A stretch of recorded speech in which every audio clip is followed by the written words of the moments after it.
Benvinguts a l'anàlisi del que per a mi és un dels elements més mal executats de tota la sèrie i que embruta una mica una de les grans qualitats de la saga anterior, la dels guerrers de l'espai. Però comencem explicant què és el Zenkai Power, per qui no en conegui la terminologia oficial. El Zenkai Power és l'habilitat innata que tenen els Saiyans per tornar-se més forts després de recuperar-se d'unes ferides que els hagin deixat a prop de la mort.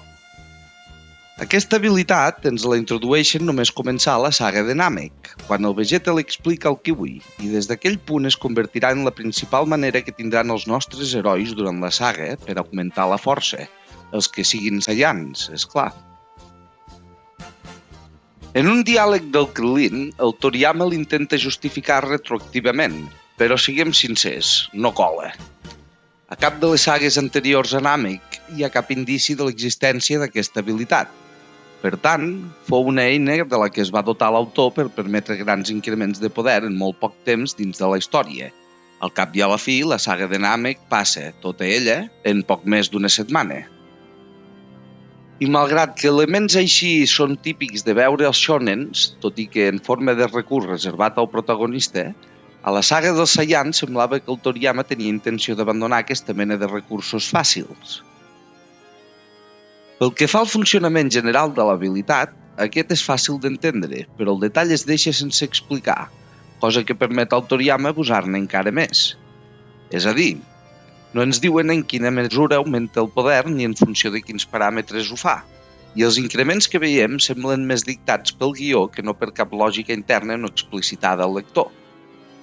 Això fa que es vegi com el que és, un recurs narratiu força matusser.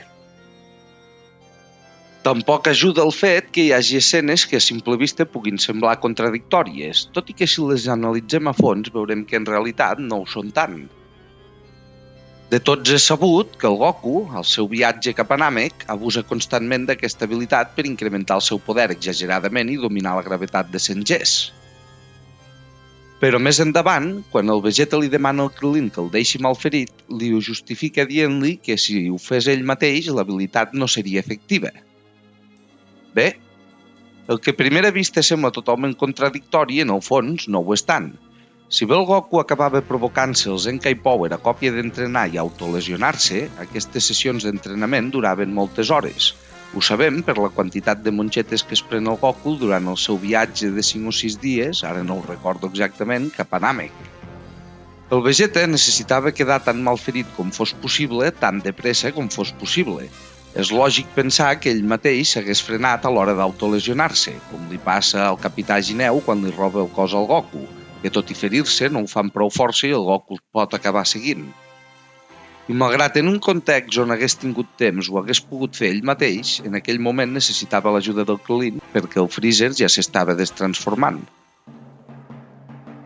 Per tant, que el que diu el Vegeta no ens confongui. Aquesta és una habilitat que s'activa davant de qualsevol ferida greu que rebi el cos, encara que sigui autoinfligida. També sabem que està limitada a l'estat base dels guerrers i que un cop arriben al límit del mateix, aquest punt el detallaré més en un dels propers vídeos que penjaré al canal, aquesta habilitat desapareix. Segurament el propi Toriyama es devia adonar que un recurs així malmetia la qualitat general de l'obra i que mantenir-lo hagués fet disparar exageradament les escales de poder, cosa que sembla que no era la seva intenció arribats al final de Namek, i per tant aprofita aquesta excusa argumental per eliminar-la. Però no tot el relacionat amb aquest tema és dolent.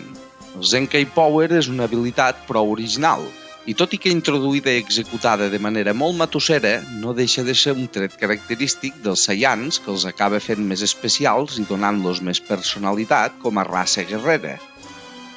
I és que siguem sincers, una habilitat així només la podia tenir una raça que viu per la lluita. Per això no m'acaba de convèncer el tractament que fan dels guerrers de l'espai a bola de Drac Super. I em refereixo aquí al propi Toriyama a la pel·li del Broly, no són materials no canònics que es puguin ignorar, tot i que aquest és un tema que tractaré més endavant. Per tant, pel que fa a la caracterització dels Saiyans com a personatges, sí que s'ha de reconèixer que el Zenkai Power aporta quelcom de positiu, i potser amb prou pes com perquè molta gent perdoni la resta de problemes que comporta l'execució de la idea. Personalment, no sabria què dir. Si bé és cert que els seians perdrien molt la seva imatge de raça guerrera sense aquesta habilitat, també ho és que en sagues anteriors i posteriors el Toriyama ha sigut capaç de tractar els increments de poder d'una manera molt més seriosa i menys típicament shonen. I si no fos per aquest aspecte de la saga Namek, penso que molta gent apreciaria millor el tractament dels nivells de poder que fa l'autor, i fins i tot les guies potser haurien sortit millor. Bé, tampoc vull dir amb això que la culpa del fet que les guies oficials no interpretessin bé l'obra sigui dels Enkei Power. Haurien d'haver-les encarregat a algú que s'estimés l'obra i no al becari de torn.